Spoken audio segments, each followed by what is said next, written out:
नमस्कार, आप देख रहे हैं आप 24/7 नोएडा और आज दूसरे दिन का आगाज़ हो चुका है 17वें ग्लोबल फिल्म फेस्टिवल का। और यहाँ पर इस पूरे ही फेस्टिवल में हम देखते हैं और सुनते हैं उन दिग्गजों से जो रहे हैं फिल्म इंडस्ट्री में, चाहे वो प्रोड्यूसर्स हों, एक्टर्स हों, और ऐसे ही उम्दा कलाकार मेरे साथ मौजूद हैं। आपने रिसेंटली ये फिल्म में देखा होगा, आपको खुद पहचानना होगा। मेरे साथ मौजूद हैं रॉयल मंजूर सिंह जी। बहुत बहुत शुक्रिया आपका हमारे इस सेशन में आने के लिए। और कैसा फील कर रहे हैं पहले आप? बहुत अच्छा लग रहा है। मैं फर्स्ट टाइम आया हूँ यहाँ पर आपके इंस्टीट्यूट में एंड मेरे को बहुत अच्छा लग रहा है। It's a 17th global film fest and I hope I can attend every coming जो आ रहे हैं आगे आने वाले हैं 18वां, 19वां, 20वां, सब में आने की मैं ट्राई करूँगा एंड बहुत अच्छा लग रहा है। सबसे पहले तो मुझे बताएं कि रिसेंटली जो आपकी मूवी है, मैं नाम से तो क्या ही बताऊँ, एनिमल में कैसा एक्सपीरियंस था आपका पूरा? बहुत बढ़िया एक्सपीरियंस था यार, मज़ा आया काम करके, अच्छा था।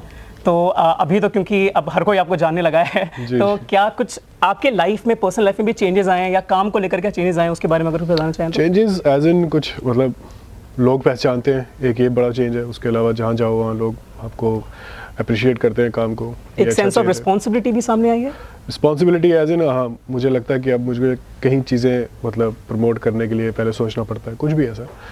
बट हाँ, ये भी है कि इससे कुछ ऐसा चेंज नहीं हुआ कि एक एक्टर की लाइफ जैसे सडन चेंज हो सकती है। बिल्कुल बिल्कुल बिल्कुल। तो I still audition, I still get rejected, so it's a constant process. So सभी एक्टर्स को ऑडिशन देना पड़ेगा ही जब तक वो। तो आप अपने अर्ली लाइफ के बारे में बताएं, कब आपने ये सोचा कि हाँ अब एक्टर बनना है, या कौन आपका इंस्पिरेशन कौन था एग्जैक्टली?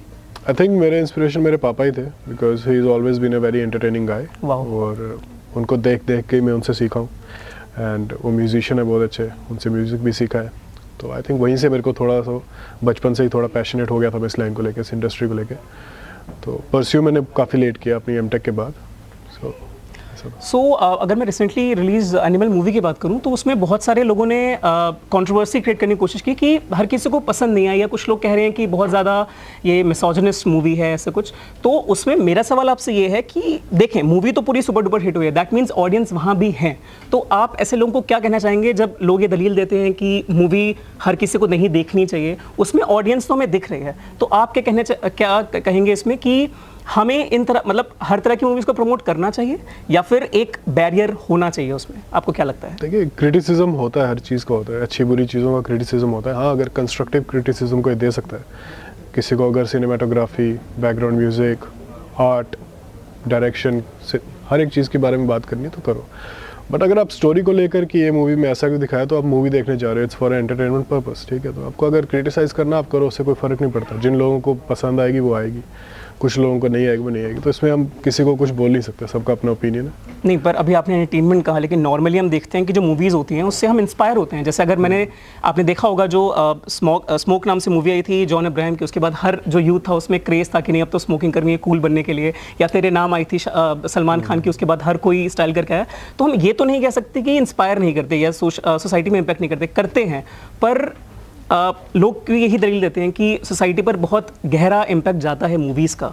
उसके लिए आप क्या कहते हैं? क्योंकि सिर्फ एंटरटेनमेंट तो नहीं है। इसके लिए मेरा बोलना ज़रूरी नहीं है, मनोज वाजपेयी सर ने एक बहुत अच्छा आंसर दे दिया हुआ है, I think you know it already.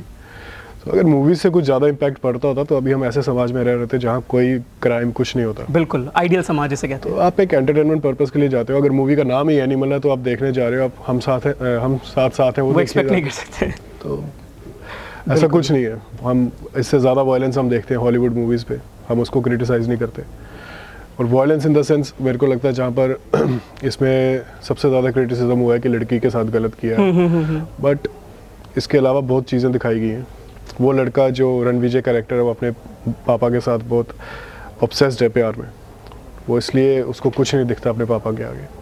तो वो एक आइडियल थॉट है इस मूवी का, तो उसके बारे में कोई बात नहीं कर रहा है। रणविजय ने कभी भी गीतांजलि को मारा नहीं है पूरी मूवी में।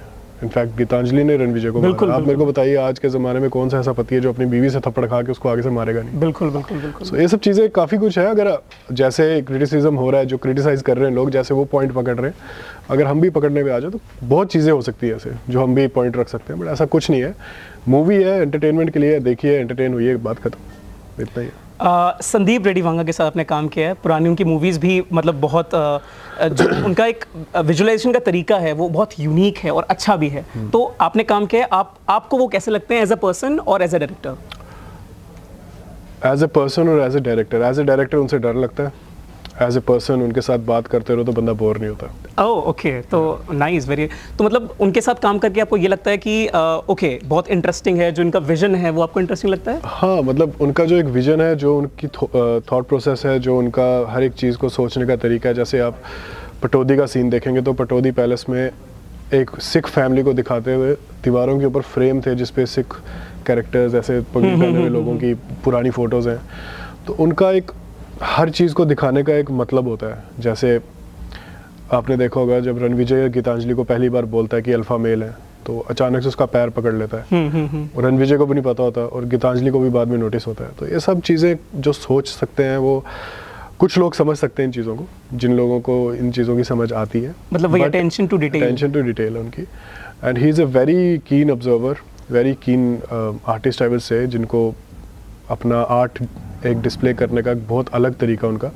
And I think he will revolutionise the Indian cinema one day क्या उन्होंने कर ही दिया ऑलरेडी। बिल्कुल बिल्कुल बिल्कुल। अच्छा, आपसे अगर मैं पूछूं, आपके लिए आपके ड्रीम डायरेक्टर कौन से, मतलब इनके साथ आपने काम कर लिया तो अच्छा ठीक है, अब मेरा जो ये पूरा करियर है वो ऑलमोस्ट सेटिस्फाइड हो गए आप? मेरा एज इन कोई लिस्ट नहीं था कि डायरेक्टर्स, बट या Sandeep sir was one of them. So I am very lucky कि मैं पहली मूवी उनके साथ करके आया हूँ बॉलीवुड में। इम्तियाज़ अली सर हैं जिनके साथ मैं करना चाहता हूँ, और अनुराग कश्यप सर हैं जिनके साथ मैं करना चाहता हूँ, एंड संदीप सर ऑब्वियसली हमेशा रहेंगे जिनके साथ मैं हमेशा काम करना चाहूँगा। वाह वाह।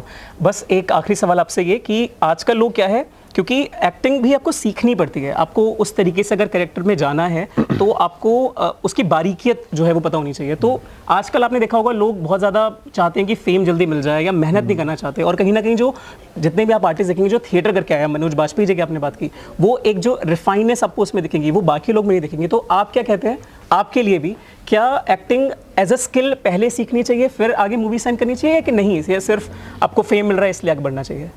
आपके हिसाब से क्या समझते हैं? एक्टिंग मेरे हिसाब से ऐसा है, आप जितना करोगे उतना सीखोगे। जैसे अब मैं राजकुमार राव सर का एक था इंटरव्यू जिनमें उन्होंने कहा था कि अगर मैं अपने आज से कुछ पहले वाले देखता हूँ तो उसमें मेरे को लगता है मैं इम्प्रूवमेंट कर सकता हूँ। तो एक्टिंग ऐसा ही है कि जैसे आप जितना करते जाएंगे आप उतना सीखते जाएंगे, खुद से ही सीखेंगे, देख के सीखेंगे। तो अच्छा, वेरी गुड। तो आगे आपने क्या सोच रखा है आपके और करियर के लेके आपने क्या सोच रखा है? एक मेन लीड हो जाए? हाँ, of course I would love that. Main lead तो चाहिए। मैं लिख भी रहा हूँ कहानियाँ, मैं खुद लिखता भी हूँ। So I want to direct someday, मैं डायरेक्ट भी करना चाहता हूँ। सो तो Manoj ji as a director, as an actor और एज अ सिंगर क्या होना चाहिए? सिंगर तो नहीं हूँ मैं, but yeah I love music, I love to listen and I can play tabla, harmonium, a bit of guitar. I am learning violin. और ये फादर की वजह से? Yeah it's all because of my father.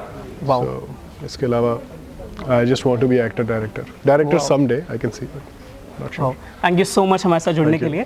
ऐसे और एंटरटेनमेंट जगत की हस्तियों से मिलने के लिए देखते रहें आप 24/7।